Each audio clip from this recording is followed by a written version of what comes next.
In my last video, I had mentioned that I was going to draw a doctor. Not.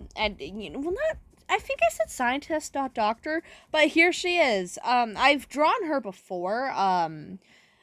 In a different photo, but that's when her and her husband were very old, and I decided, hey, wouldn't it be nice to draw a young version of her?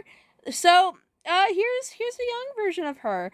Um, so you can see I searched like lanterns in the 1500s. That's because she's from the 1500s. This photo takes place then.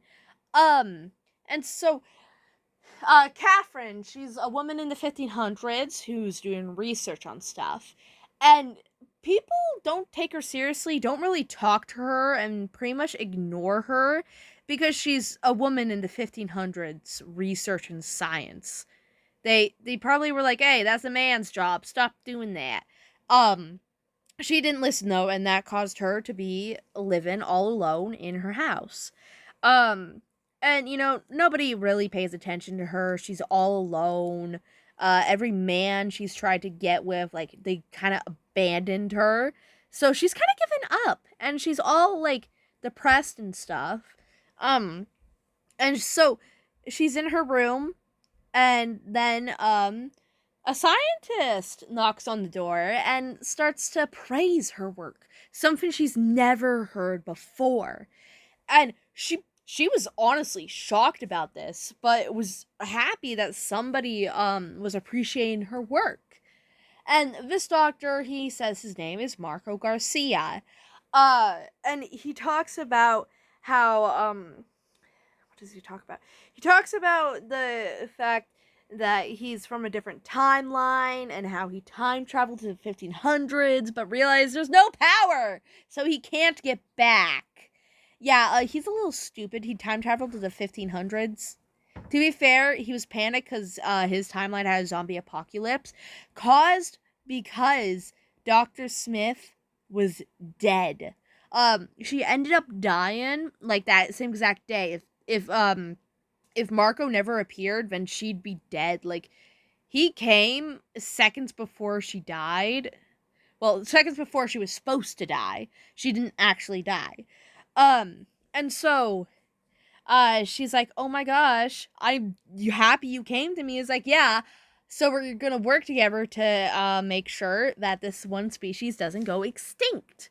And she's like, "Oh, what species?" And he talks about the Sutimbara. Um, they are the species I made, and humans tend to like kidnap them. Any creature, actually, like the mythical creatures, and every creature kind of kidnaps them. If the creature has the same sentience as a human, then they've kidnapped a Sutambara. Dragons have even kidnapped Sutambaras too. And they use the Sutambara as slaves. But they kind of don't care about the Sutambara most of the time, and they let the Sutambara die. Well, in like, I don't know, I think I decided like 5 to 10 years from when Marco appeared, the Sutambara were supposed to go extinct. So he came to this specific time in order to make sure they don't extinct, because once they're gone, there's not really a cure for the zombie virus that ends up happening because the Sutambara are gone. Um, the virus started like 2008 and ended up killing most of Marco's family in his timeline.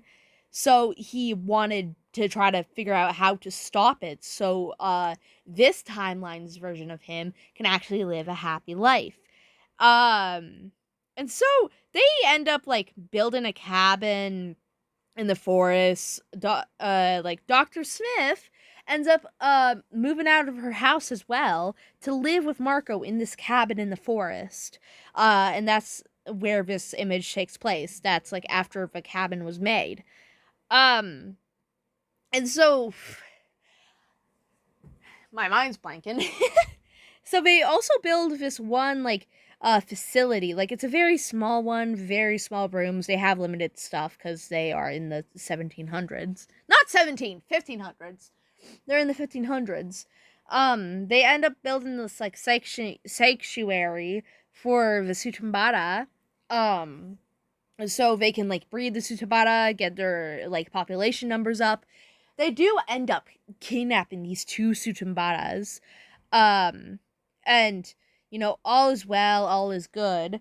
These Sutambara actually start to like cooperate with them, and they keep taking Sutambara. And by the time they have like um free couples, they keep getting the Sutambara scent on them. And humans can't really smell the scent, but Sutambara, their noses are strong. They damn well can smell the scent. And so the Sutambara starts seeing Dr. Smith and Dr. Garcia as very, like, what's the word? Like, people that are very well known in the Sutambara community because they have the scent. They're around them all the time. And so the Sutambara start being extremely friendly to them. And this is good for their cause because they're like, oh my gosh, the Sutambara are more likely to come with us because they trust us.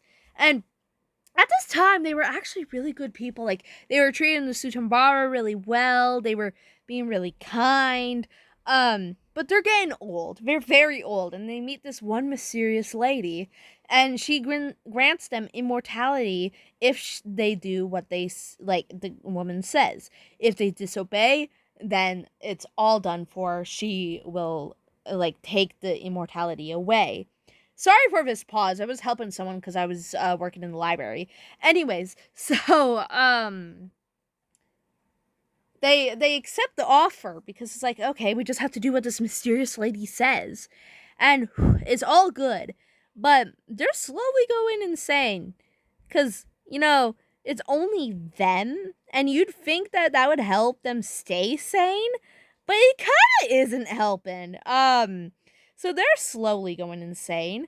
I think the mysterious lady might have some stuff to do with it, but I haven't decided that yet. Um, and so my brain's blanking again. So, also I recorded these two clips like on separate days. I just finished a coloring clip. I kind of been procrastinating. So, time is going by. It's now like the 1900s, like I think it would be like 1920, and they're a family friend of this one guy, James Love, and James gets arrested because he killed his wife, and so they take in his daughter, but their real motive is to get the daughter's DNA, which they end up doing. So they send her back to the orphanage that she was supposed to go into, and they just leave her there, and she is slowly going insane in there, actually. The daughter does end up getting a good family. That daughter is Nova. This links all like to the Nova and Agatha drawing. So more time passes, and it's the 1930s, and they end up actually reviving this gang who end up dying again. Well, not gang, mafia. They killed the not kill. They revived the mafia, but the mafia ends up getting themselves killed. They're not the smartest at that point. And the revival keeps like making them less conscious. So every time you revive somebody, their like brain capacity goes down.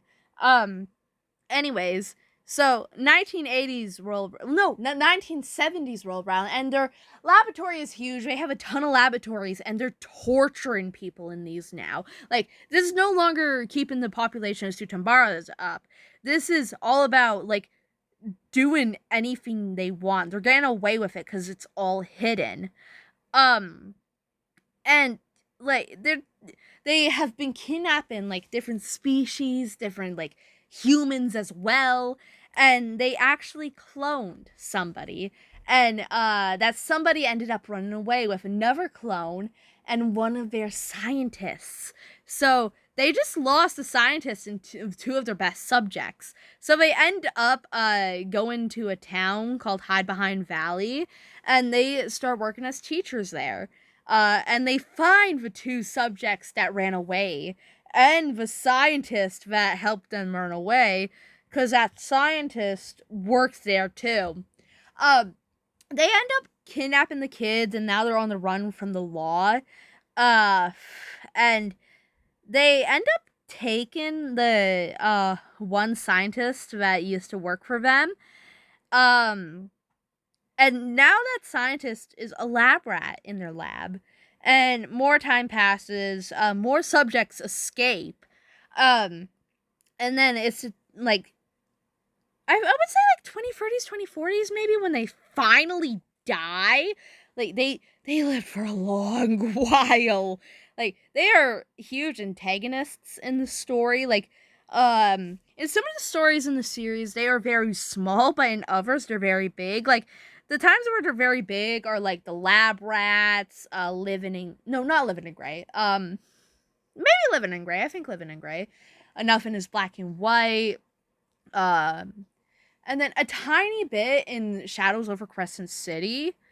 Uh, I not Hide by Diner. That's no longer a name. Diner in the Valley. That's definitely one they're big antagonists in. They're the main antagonists actually in that one.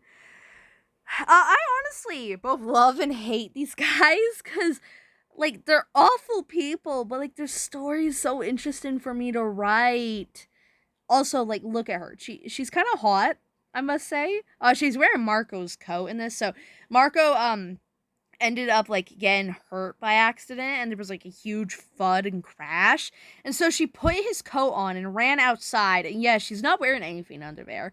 And all he can worry about is trying to get her back inside so she doesn't like freeze to death. Meanwhile, his leg is horribly hurt. Anyways, I really hope you guys liked hearing me talk about this story. I honestly drew this for lighting practice because look at that lantern. I feel like I did a really good job on this. I really need to practice more shading and stuff. So if you guys have any tips, actually like put them in the comments. I will read them and take the tips. Anyways, if you want to support me, I have started a Patreon, and I will link that in the description below. And I hope you guys are having or had a very nice weekend. Bye bye!